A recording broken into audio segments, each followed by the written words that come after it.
Now that we know these t-curves exist, we're going to need to find critical values for them, just like we did with z alpha over 2 in section 9.1. Now, you can use your calculator to do this, or you can also use the t-distribution table for some of them. The calculator is better because the calculator finds all of them, and the t-table will only give you a certain handful of them, but still, the t-table is pretty quick and easy for reference. So the notation is alpha comma df, df standing for your degrees of freedom. And that'll be the value such that the area is in the right tail. So when you look at this t-curve over here, the area in the right tail is alpha, and then T alpha would be comma degrees of freedom, which I actually can't show to you because if I try it, it's going to give me grief. There, I have it right there. So it's T alpha comma degrees of freedom. All right, then we can find that inverse T with either inverse T on the calculator, but it's only available on a TID4, or some of them are in the T distribution table. If the t-distribution, or excuse me, if the degrees of freedom is not on the table, use whichever value is closest. That's not really accurate anymore because everybody should have an 84 for this course, so you shouldn't need to use the table for values that aren't in there. All right, so we're going to determine the critical values in each of the cases below. And I've drawn a labeled sketch and all that stuff. So let's see here. So I have this sketch here, and it's asking me for the critical t values. So I'm looking for the t on the right over here and the t on the left. And of course the one on the left is going to be negative, and the one on the right is going to be positive because 0 is in the middle. So I'm going to give that a little negative value here. Okay. Okay, so if your confidence level is 0.95, that means that your alpha, which remember is the complement of your confidence, is 0.05. So alpha is 0.05, that's all well and good, but that's both tails. So that's area in both tails. And we really want the area in just one tail. So what we do is we take our alpha and we divide it in 2, and that gives us 0.05 divided by 2, which is 0.025. That's the area in one tail. And it's the column you're going to go to in the table, which I'm going to show you in a second. And before I go any further, I just want to know my degrees of freedom. So remember that degrees of freedom is n take away 1. So all you have to do is take 17 take away 1, and you have 16. There's your degrees of freedom, and that would be the row in your t-table. It's also the value you're going to insert into your calculator. So let me just show it in the calculator first. If you go to the distribution menu in a TID4, the fourth one down should be inverse t. And then you enter the area in your tail, 0.025, enter. And my degrees of freedom was 16, enter. Then I go to paste, and then it's pasted it in, so now I need to press enter to get it to run it. And I get negative 2.120, because the 99 would round this 1 up. So it's negative 2.120. And there we have it. So that means that our results, the actual numbers we were looking for, are the plus and minus of that, because it says t values, plural. We know we're looking for both of them. I want to make that more obvious. Let me give it like a blue mark. There we go. All right, so let me write them up. And there we have it. There are the actual answers we were looking for. So they're 0.025, comma 16. Now, on your exam, you're actually given something other than just your calculator. You're also given this table sheet, which is in neon orange in your course pack, I believe. So if you go to your course pack and you pull this out, you can put your name on it. You're going to be handed it by the testing center when you go to take your test. Face-to-face, online students, you all get the same thing. And you can look in here and you can say, okay, the area in my right tail. So if you go back to the picture, you can see that the area in the tail is 0.025. So that would be the column you want to look at. And the row you want to look at is 16. And again, if it's not in the table, then go use the calculator. The table only works as a quick reference for a certain number of points. So 0.025 is the area in my tail. And I'm going to drop down to 16 and look right there. It says 2.120. Hold on. You see it? Right there in the middle of the screen. Right by my cursor. There you go. So you could use the table as well. It's even quicker, if you will, than the inverse t function. Nice. But again, only use this one for ones that are in there. If it's not in there, then use the calculator because the calculator is more accurate. All right, so now for the next one, it wants t.05, comma 20. Okay, well that already is giving you a whole bunch of information. It's letting you know that 0.05 is the area in the right tail. Sorry, I realized my graph was a little bit off there. It was from an old problem. Okay, so the area in the right tail over here is 0.05. And so then the area in the left tail also has to be 0.05 because they have to match. Now, it's only asking about the right tail one, so it's really only giving you the one on the right. But that's okay, right? Even though it's giving us the one on the right, we can still figure this out. And the degrees of freedom is just flat out given to us. That's the notation. So that comma 20 is telling us our degrees of freedom is 20. So if you wanted to know, your sample size would be 21. And the area in the, we got a whole bunch of other issues here, so let me figure that out. Okay, so if I go area in the right tail and degrees of freedom 20, let me pull up the table so you can see it. So I go to 0.02, go to 20, and I can see that it's 2.197 right there. All right, let me back myself up here. So if it was area in the right tail is 0.02, degrees of freedom is 20, then, oops, 0.05. I keep doing that. I'm so sorry. 0.05 and degrees of freedom is 20. Let me go back. 0.05 is this column right here. And we want to go to degrees of freedom 20, so that's 1.725 right there. All right, so let's find it with the calculator. So the area on the left is 0.95, or if you like, you can, here, let me do it this way. So we're going to find inverse t of 0.05, 1 second, because that's probably what you would think to do. You wouldn't necessarily think to do the 95. That's fine. So take your area in your tail, which is 0.05. So you go inverse t, which is number 4.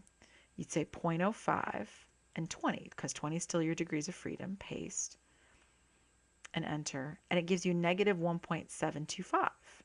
But the problem is that it's negative, and the negative value isn't really what we wanted.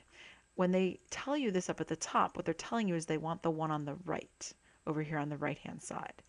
So we just have to say that. So what they were actually looking for was positive 0.015. So t sub 0.05 comma 20 is equal to positive 1.725. And that's all they wanted. They didn't actually want both values. They want just one value, t.0520, which is the one on the right. It's positive. The one on the left is actually negative t.0520. We didn't need both of them like we did up here, because for both of them up here it said t values plural, so you needed 2 of them. But the one down here, it doesn't actually want 2 of them, it just wants the one on the right. So you can find the one on the left with inverse t or with the table, and then make sure it's positive to find the actual answer they were looking for. Now the table only gives positive value. The table is always area in the right tail, so it's all the positive ones. And that's because the negative ones are the same numbers, they're just negative. Okay? So again, you go to the 0.05 column, go to the 20 row, and it's 1.725 right there. So you can either find it with the table quickly, or if it's not on the table, you can find it with the calculator, because the table is very limited. Let me show you. Degrees of freedom goes over here on the left-hand side, and it goes 40, 50, 60, and so on. So if you had degrees of freedom of 52, you're better off just using the calculator. In fact, you should use the calculator, or 55, or so on. Otherwise, you could just pick whichever one's closest. So if you did have 52, you'd probably round to 50 or something like that. There are different ways to do that. All right, now we're going to find the critical values if alpha is 0.005 and n equals 35. So we know that alpha is 0.005 on this one, just like it was for that last z one. That means that alpha over 2 is 0.005 divided by 2, which make 0.0025, which is really, really small. And our degrees of freedom, okay, so n is 35, so degrees of freedom would be 35 take away 1, which would be 34. So if you were going to find this from the table, you would go to the 0.0025 column, 0.0025 column, and go to where degrees of freedom is 34. And it's 3.002 right there. Okay, but what if you want to use the calculator? Well, it's not actually that hard. You just put 0.0025 and 34 in the calculator for your degrees of freedom. So we go to distribution, number 4, 0.0025. Make sure you get all the correct zeros in there. 34, paste, enter. And there it is, 3.002, which is just what the table said it was. But the table only does positive values, right? See right there, 3.002. The table does the right-hand ones. This is doing the left-hand one, but that's okay. This wasn't the actual answer we're looking for. We were looking for the t-scores. So what we're going to say is plus or minus t 0.0025, comma, degrees of freedom was 34, is equal to plus or minus 3.002. And that's the answer they were looking for. They were looking for both of them again. So this answer right here was a single, whereas this answer right here, they wanted plural. They wanted 2 because it says t values. All right, we need a couple other things. One, we need to know what confidence level this would use. Oops, and we never figured that out for this one either. So let's go back. We need the confidence level. So if you have 0.05 in the right tail and 0.05 in the left tail, that leaves you 90% in the middle. So this would be a 90% confidence level, right in the center. I'm going to highlight that. Okay.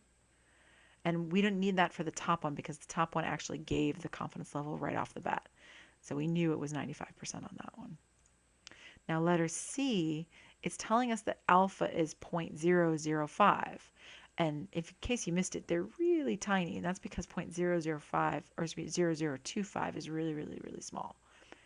So if you take 0.005 and you take it away from 1, you'll have the complement of it, which is 0.995, which I have in the middle right there. Okay. And yes, that drawing is actually to scale. That's how small 0.0025 is. So the C level, confidence level, is equal to 1 minus alpha, which is 1 minus 0.005, which is 0.995, or 99.5%, whichever way you want to think about it.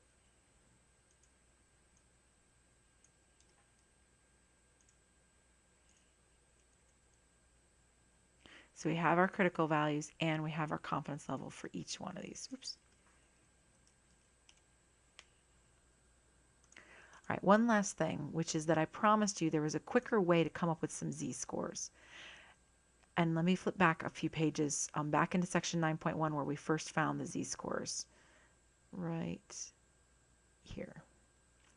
Okay, so on this page we saw like 2.807 and 1.960. Let's go with the 1.960. That had an area in the tail of 0.025. And the quick way to get the 1.96 is to use the t-table.